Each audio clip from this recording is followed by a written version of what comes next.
What is going on, everybody? Welcome back. Today we are revealing the number 7 team in my power rankings with a deep dive into the Atlanta Falcons. Now, this one might be a little shorter than most of my other deep dives because while there are some new faces and names here that we're going to talk about, I think the expectations and how this team stacks up are very similar to what this team was heading into last season.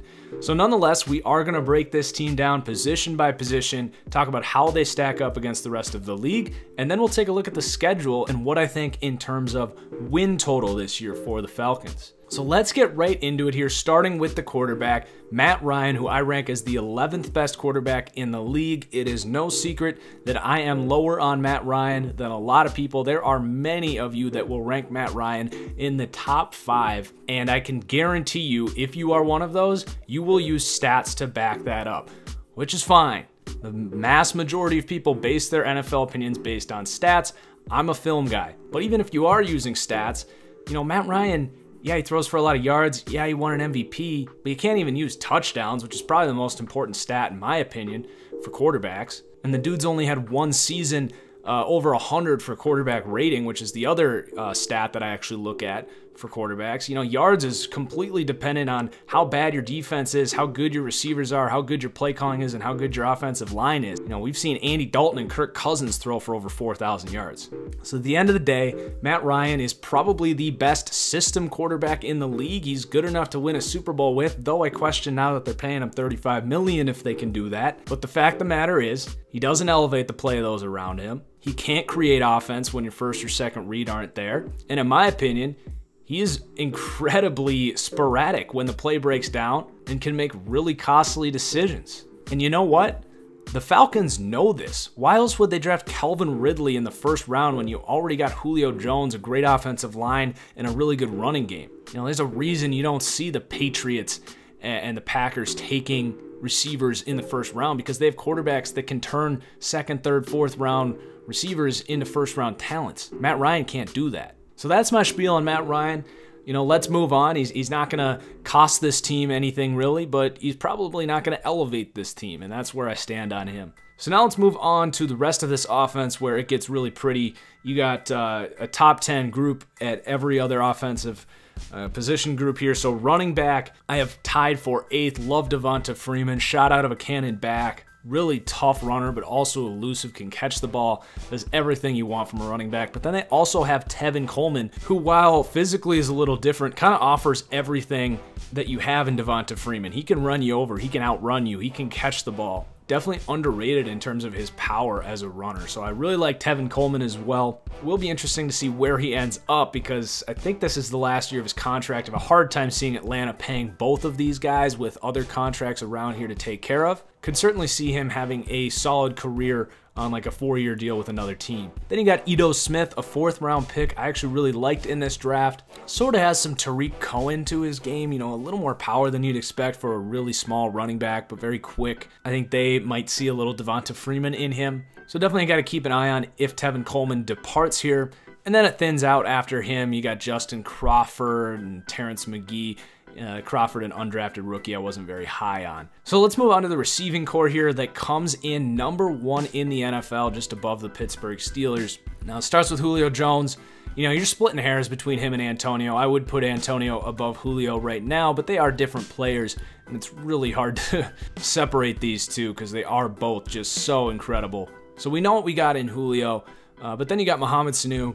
Ideal number 2, can catch the ball in traffic, a powerful runner once he gets the ball, and also blocks very well. Just kind of the ideal number 2. And then they take Calvin Ridley in the first round. Now, I wasn't super high on Calvin Ridley. I had him as the 4th receiver in this class behind Sutton, Anthony Miller, and DJ Moore. I think he is like 90% of what Brandon Cooks is, and I'm not even that high on Brandon Cooks.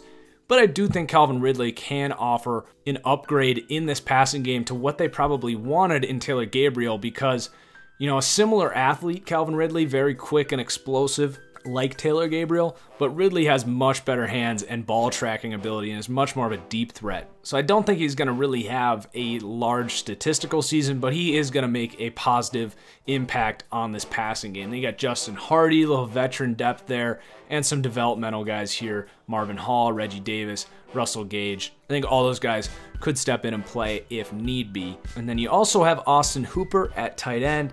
We have seen these mid-round tight ends take a few years to kind of get acclimated as good receiving threats. Could Austin Hooper be kind of an X factor here? Kind of an under-the-radar good season last year. I think he's a very solid tight end. I don't think he's going to break out by any means, but could definitely have a positive impact on this passing game. You got Logan Paulson there, blocking tight end, and Eric Saubert as the third. So the number one receiving core in the NFL by my vote. And then you've got a really good offensive line here to complement that, coming in fifth for me. Just solid across the board. They do have a hole at right guard. They signed Brandon Fusco to compete there with Wes Schweitzer. So definitely their weakest link there, but you got Jake Matthews and Ryan Schrader, one of the better tackle combos in the league. You've got Andy Levitri and Alex Mack, the two veteran studs there on the interior. One thing I will say is this team has had a remarkable run of health on this offensive line. We'll see if they can have these guys all together for a full season yet again. So overall, I've got Atlanta as the sixth best offense in the league. It's definitely what makes them click. I do have my questions about the play calling here. Ever since Shanahan left, this offense has not been the same with Sarkisian here. Second year though, maybe he can figure some things out and meet somewhere between what they were last year and what they were with Shanahan, which was a historic offense. Before we go to defense here, I did forget to mention Kurt Benkert, an undrafted rookie quarterback here who I actually liked quite a bit. See if he makes this team and starts to develop here as a backup. Anyway, let's move on to this defense. Probably the most athletic defense in the league, but also one of the most undersized. You know, I think for that reason, a lot of people get real excited about this defense. For me, I think you got to have some beef in there somewhere because you got undersized D tackles, you got undersized D ends, and then you got undersized linebackers. And if you're playing a team like the Eagles or Dallas, they're going to be just licking their chops getting to play this team. And they do make it work sometimes, but I just have my doubts on if that's sustainable. And that really is my biggest question mark for this defense because you do have a ton of potential and athleticism here. So let's start with the front seven where we break it down by run defense, pass rush, and the linebackers. So starting with that run defense, I do rank them 30th in the league, and it is because of that lack of size. You got Grady Jarrett, who's an incredible player, but he is undersized. But he's definitely the best thing they have going for him here in terms of run defense. Because then you got Terrell McLean, Jack Crawford, Deidrin Senat. You know, McLean's a vet. Crawford and Senat are undersized interior guys. And then you got Garrison Smith, John Cunningham. You know, who are they playing on the inside? Last year they had Dontari Poe, who is a massive individual. They don't have that anymore. Even Terrell McLean's only like 6'2", 305. So I do wonder how they're going to fare against teams that want to pound the ball inside. And these linebackers aren't helping much in run defense either. You got Duke Riley, Deion Jones, who are tiny, and then Devondre Campbell, who is pretty big, but he doesn't play as physical as I think he should. Deion Jones is a good run defender, but you know, you're asking him to thump in the middle at 6'1", 220. It's going to be hard to play consistent run defense like that. And that's not even mention the fact you got Vic Beasley. That's like a 240-pound edge guy. So I do think the run defense is going to be a liability at times this year. If they're not playing great offensive lines, they're going to be fine. They have got so much athleticism. They've played the run well in certain matchups. And then you look at the pass rush here, it's not very good either. You know, Todd McKinley is the best pass rusher they have. You know, a lot of people remember Vic Beasley's 15-sack season. You know, sacks is like the most overrated stat in the entire NFL. Now, you see guys finish with double-digit sacks, but only having 20 hurries on the year, which is like, you know, 50 or 60th in the league in terms of hurries, and then they finish in the top 10 in sacks, and everyone freaks out and thinks they're this great, consistent edge rusher. Well, really all he did was clean up the mess. I think that's Vic Beasley. You know, he has no power to his game. They even tried converting him to a stand-up linebacker. They took an L on that one because they don't really see this guy as a big part of their future anymore, I don't think. He just hasn't turned into the type of #1 edge rusher that you want. But that could be Todd McKinley, who showed some really nice things as a rookie. He's really the only guy in this front seven that has the ideal size at his own position. Not that that's, necessary, but it is nice to have a few players in the front seven who are NFL size. McKinley's got a good speed to power combo. He's going to continue to develop. I do like Todd McKinley a good bit. And then Brooks Reed, he actually plays about the same, if not more, on the edge as Vic Beasley because he can defend the run, but doesn't offer a whole lot in terms of pass rush. Same can be said about Derek Shelby there. So then you look at the linebackers here. They do rank 14th for linebacker because this does have a heavy weight towards the coverage ability where Deion Jones is probably the third best cover linebacker in the NFL behind Wagner and Luke Kuechly. But Duke Riley has not been good at this level. I could see him losing this job as that third linebacker very quickly. And then Devondre Campbell is pretty solid. He just kind of survives off of his elite athleticism. I would like to see him become a smarter, more instinctive player, but he's fine. They got some interesting depth here. You got Kamal Ishmael, who's a converted safety. Foyesade Elokun, if I said that right, out of Yale. That's intriguing because you got a total freak athlete who's probably pretty smart if he went to Yale. So a highly intriguing prospect. I don't know a whole lot about him as a football player. We'll see what happens with him. And then you got Jonathan Selston, my boy from the Gophers, just signed there a few weeks ago, but he's looked pretty good in the preseason. Versatile outside linebacker. Would not be surprised if he got in the mix for starting reps, as Duke Riley really has looked pretty bad. So that wraps up the front seven. And then we take a look at the secondary. Very good secondary. They do come in tied for 8th. Desmond Trufant, Robert Alford at cornerback. Really good duo there. They draft Isaiah Oliver in the 2nd round. Some people had a 1st-round grade on him. He was a late 2nd for me. We did see him get torched in the preseason. Just one play.